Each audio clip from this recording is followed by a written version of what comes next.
नमस्कार मित्रों, संस्कृत साहित्य एवं संस्कृति के चैनल पे मैं डॉक्टर हरिनिवास रम्या रामायणी कथा में आपका स्वागत करता हूँ।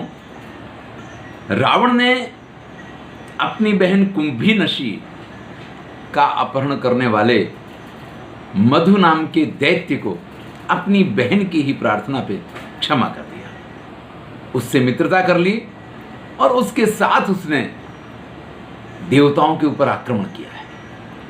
अब देवताओं के ऊपर आक्रमण करने के लिए जब उसने लंका से प्रस्थान किया है, कैलाश पर्वत पे आके वो रुका है।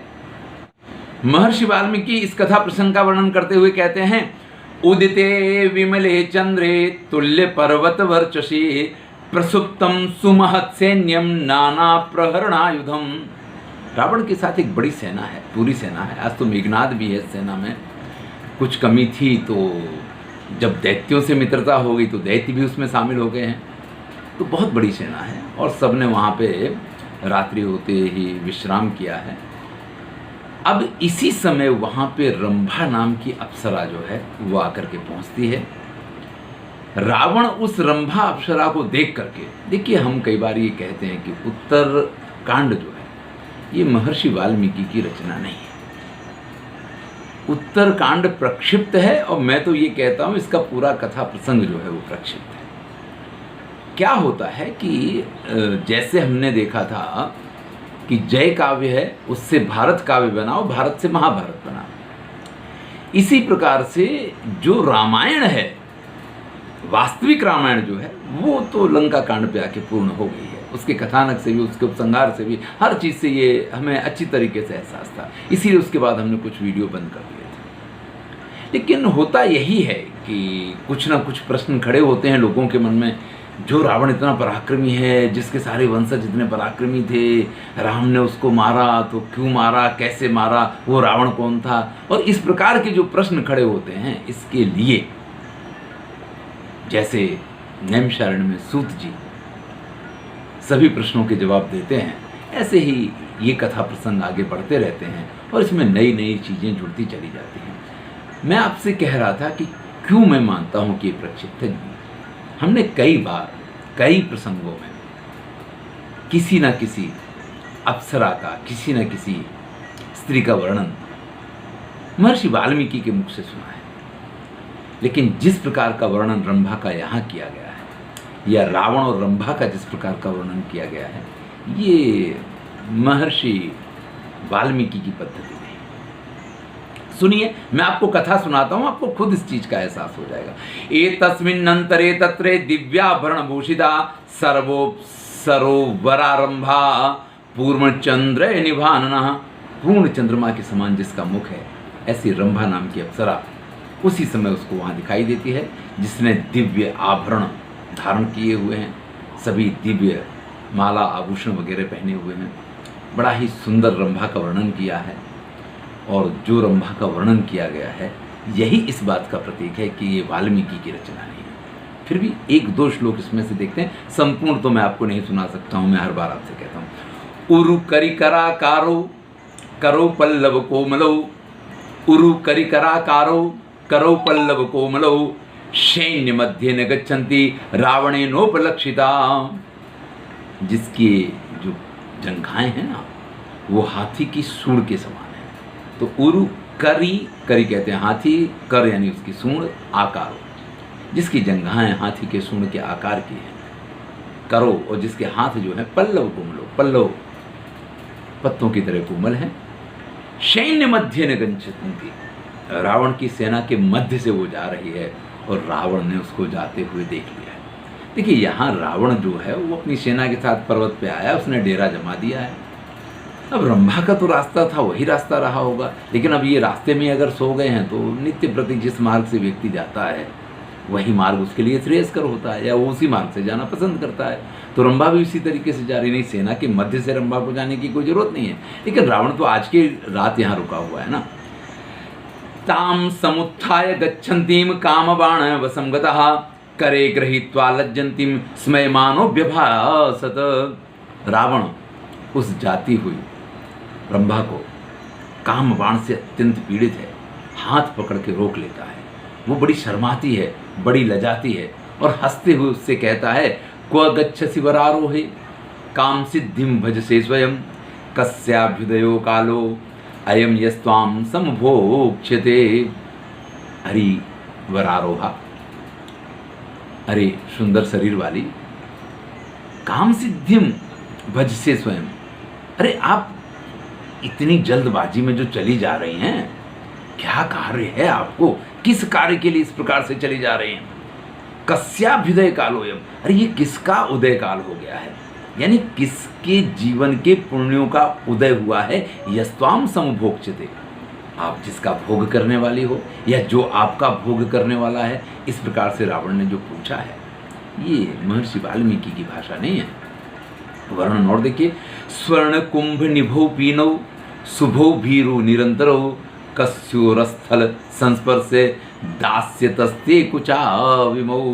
तुम्हारे सोने के घड़े के समान अत्यंत भरावदार पीन, शुभ और अच्छे अच्छे ये जो स्तन हैं, किसकी छाती के ऊपर इनका स्पर्श प्राप्त होगा? अब देखिए, ये जो वर्णन है ना, मैंने कहा ना कि ये महर्षि वाल्मीकि इस प्रकार के वर्णन नहीं किया करते हैं, ये उनकी ये पद्धति नहीं है। उनको यही बात कहनी तो इस बात को संक्षेप से कह देंगे, लेकिन नहीं, यहाँ पे जो वर्णन किया गया है वो कुछ अलग प्रकार का है, इसलिए कहते हैं कि ये वाल्मीकि की रचना नहीं है। वाल्मीकि के राम कभी भी इस प्रकार का व्यवहार नहीं कर सकते जो यहाँ हमें देखने को मिलेंगे, या वाल्मीकि की कथा इस प्रकार की नहीं हो सकती जैसी कथाएं हम यहाँ देख रहे हैं। मद विशिष्ट पुमान कोद्य शक्रो विष्णु अथास्विनो मामतीत्य ही यच्चत्वम यासि भीरु न शोभनम। रावण कह रहा है, अरे इस संसार में मुझसे श्रेष्ठ और कौन पुरुष है? अरे तुम चाहे इंद्र की बात कर लो, चाहे विष्णु की बात करो, चाहे अश्विनी कुमार की बात कर लो। देखिए, इंद्र देवताओं का राजा इसलिए उसका नाम लिया गया, विष्णु अत्यंत पराक्रमी माने जाते इसलिए उनका नाम लिया गया है, और अश्विनी कुमार बहुत सुंदर हैं इसलिए उनका नाम लिया गया है। तो यहाँ जो नाम लिए गए हैं उनका एक कारण है, यह हमें समझना पड़ेगा, नहीं तो शक्र और विष्णु के साथ अश्विनी कुमार का कोई प्रश्न नहीं रहता है। वो कोई बहुत शक्तिशाली योद्धा नहीं है, लेकिन वो बहुत सुंदर है। तो रावण यहाँ अपनी तुलना क्या कर रहा है कि जैसे शक्र, इंद्र तीनों लोगों का राजा माना जाता है, इस प्रकार से अब मैं तीनों लोगों का राजा हो गया हूँ। विष्णु जैसे अत्यंत मायावी, पराक्रमी, तेजस्वी माने जाते हैं, ऐसे अब मैं दिग्विजय करके सबका, अश्विनी कुमार जैसे सुंदर माने जाते हैं। ये सारे वैशिष्ट मेरे अंदर हैं, ये अर्थ है यहाँ। माम अतीत्य ही यच्चत्वम यासि भीरु न शोभनम। तो तुम इस प्रकार से मुझ जैसे व्यक्ति को छोड़ करके और यहाँ से चली जाओ, तो ये तो कोई अच्छी बात नहीं है। अब थोड़ी सी कुछ बातें हुई हैं, मैं एक एक श्लोक तो नहीं देख रहा हूँ। ए मुक्त्वा ब्रवीद रंभा वेपमाना कृतांजलि प्रसीद नारहर्षे वक्तुम ईदृशम तुम ही मे गुरु। ऐसे में वो रंभा कहती है कि आप जो कुछ कह रहे हैं आपको ऐसा नहीं कहना चाहिए, आप हमारे बड़े बुजुर्ग हैं।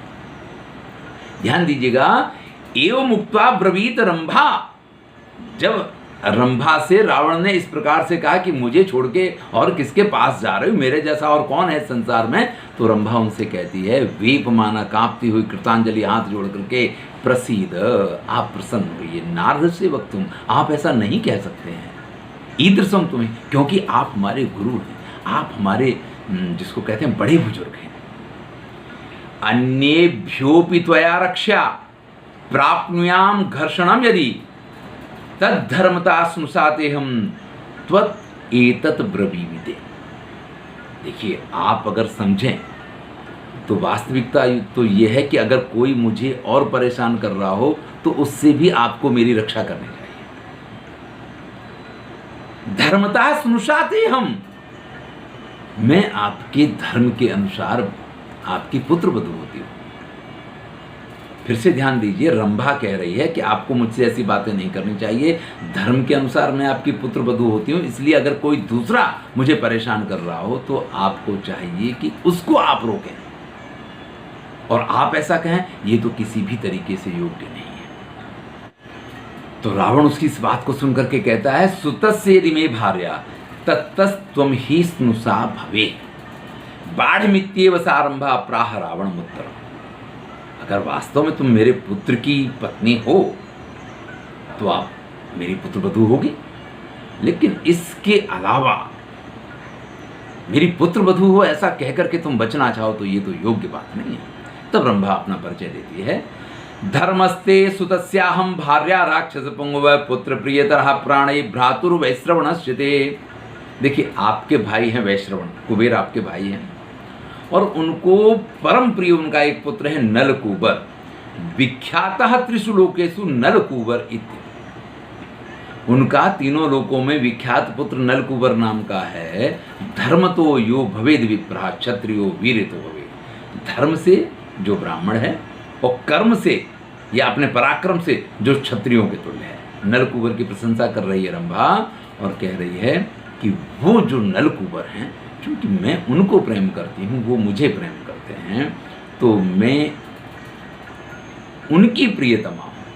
तो अगर मैं नलकूबर की प्रियतमा हूँ तो आपके बड़े भाई कुबेर के पुत्र की वधू अगर मैं होती हूँ तो आपकी पुत्र वधू हो गई ना। इस प्रकार से अपना परिचय देने के बाद रंभा कहती है, माननीयो मम त्वं ही पालनीय यथास्मिते एवं मुक्तो दशग्रीवा प्रत्युवाच विनीतवत। आप मेरे लिए आदरणीय हैं और मैं आपके लिए पालनीय हूँ। आप मेरी रक्षा करें, मैं आपके लिए रक्षणीय हूँ। जब उसने ऐसा कहा तो बड़ा विनम्र होकर के रावण, देखिए ये एक वैशिष्ट्य होता है, बड़े बड़े खूंखार लोगों को और सुंदर स्त्रियों के सामने विनम्र होते देखा जाता है। वैसे वो फट पड़ेंगे, लेकिन कोई सुंदर स्त्री अगर उनके सामने आ जाए तो उनका सारा दाक्षिण्य जो है स्त्री दाक्षिण्य में बदल जाया करता है। रावण कहता है, स्नुषास्मि यद वोचस्त्वम एक पत्नी स्वयं क्रमः। भाई, आपने कहा कि आप हमारे पुत्र की वधू, आप मेरी पुत्र वधू लगती हैं, तो ये तो कब संभव है जब एक पत्नी व्रत हो। देवलोक स्थिति रयम सुराणाम शाश्वती होता है, लेकिन देवलोक में ये प्रथा नहीं पाई जाती है। अर्थात या तो तुम्हारा ऐसा गौरव हो कि तुम सिर्फ नलकूबर को ही अपना पति मानती हो, यानी रंभा सिर्फ नलकूबर के साथ ही संबंध बनाती हो, या तो ये उसका व्रत हो तो ये मान लिया जाए कि भाई रंभा सिर्फ नलकूबर की है और किसी की नहीं है, तो वो नियम बन जाता है। या नलकूबर ऐसा हो जो सिर्फ रंभा को अपनी पत्नी मानता हो, उसकी और पत्नियां ना हो। लेकिन ये तो सिर्फ सुखोपभोग के साधन हैं स्वर्ग के। यहाँ कहाँ ऐसा होता है कि तुम किसी एक की होके रही या कोई तुम्हारा अकेले का होके रहा। इस प्रकार के नियम नहीं है स्वर्ग में। तो रावण ये कह करके कि भाई स्वर्ग में ऐसे कोई नियम नहीं है, कोई किसी की पत्नी नहीं, अप्सराएं तो सभी की पत्नी होती हैं, या कोई भी उनके साथ संबंध बना सकता है। परिप्सरसाम नास्ति ना चैक स्त्री परिग्रह। भाई, अप्सराओं के लिए कोई एक पति नहीं होता है, और स्वर्ग के जो लोग हैं वो एक पत्नी के व्रतधारी नहीं होते हैं। एवं मुक्त्वा, ऐसा कह करके सताम रक्षो निवेश से चा शिलातले। रावण ने उसको एक पत्थर के ऊपर सुला दिया है और वहाँ उसको रख करके काम भोगाभिसंरक्ता मैथुनायोपचक्र में। अब देखिए, ये जो शब्द है ना, ये महर्षि वाल्मीकि के शब्द हो ही नहीं सकते हैं कि काम भोग से संरक्त होकर के उसने मैथुन प्रारंभ कर दिया। ये महर्षि वाल्मीकि के शब्द हो ही नहीं सकते हैं। इसलिए मैं कह रहा हूँ, किसी ने लिखा है, वो वाल्मीकि की तरह लिखने की कोशिश की है, उसने अच्छी भाषा भी इस्तेमाल की है, लेकिन आपने पूरा रामायण पढ़ा और उसके बाद अगर कोई भी कथा प्रसंग आप पढ़ेंगे, आपको तुरंत मालूम पड़ जाएगा कि भाई ये चीज़ तो वो नहीं है, यहाँ तो कुछ अलग है, यहाँ तो बात ही कुछ है। तो रावण ने उसके साथ में संबंध बनाए हैं। सा विमुक्ता ततो रंभा भ्रष्ट माल्या विभूषणा। अब फिर तो रंभा की दशा क्या हो गई, जो बड़ी सज धज के आई थी। पहले इसका वर्णन आया है कि उसने बालों में फूल लगा रखे हैं, ये है जो एक अभिसारिका नायिका जिस तरीके से तैयार होकर निकलती है उस तरीके से निकली थी। और जब इसके साथ ये हो गया तो सब जो श्रृंगार है वो स्वाभाविक है कि अस्त व्यस्त हो जाएगा। गजेंद्र कीड़ मथिता नदी वा कुलताम गता लुलिता कुलके शांता कर वे पित पल्लवा। वर्णन किया है कि जैसे कोई हाथी जाकर के किसी नदी को मथ के रखते, इस प्रकार से रावण के द्वारा उसके साथ जो संसर्ग किया गया है उसकी वजह से उसके बाल भी खुल गए हैं, चोटी वोटी भी वैसी हो गई है, जो कुछ भी उसके आभूषण वगैरह थे वो सभी बिखर गए हैं कांपते हुए हाथों से। यानी वो पूरी कांप रही है, क्योंकि उसके साथ जो हुआ है, आज की भाषा में कहें तो एक प्रकार से बलात्कार ही हुआ है। फिर वो जाकर के पहुंचती है और नलकूबर से जाकर के ये कहती है कि ये कुछ मेरे साथ हुआ है। सारी बात जब वो नलकूबर को बताती है तो उस समय नलकूबर जो है अत्यंत क्रोधित होता है। और वो नलकूबर चूँकि एक तपस्वी भी है, कहा है पहले ही कहा कि वो अपने स्वभाव से ब्राह्मण जैसा है, अगर वीरता की बात करें तो क्षत्रिय जैसा है, बड़े ही सुंदर गुणधर्म वाला है नलकूबर। तो मुहूर्तात् क्रोधताम राक्षस तोयम जग्राह पाणिना गृहीत्वा सलिलम सर्वम उपस्पृश्य यथा विधिम। फिर वो अपने हाथ में जल लेता है और जल लेकर के वो रावण को शाप देता है नलकूबर। उत्ससर्ज तदा शापम राक्षसेन्द्राय दारुणम अकामा तेन यस्मात्वम बलाद भद्रे प्रदर्शिता। क्योंकि तुमने आज बलपूर्वक, तुम्हारे ऊपर जिसका बस नहीं चल सकता है, ऐसी एक स्त्री के साथ इस प्रकार का व्यवहार किया है। तस्मात् स युवती मन्याम ना कामा उपयास्यति यदा ही अकामाम कामार्तो धर्षयिष्यति योषितम।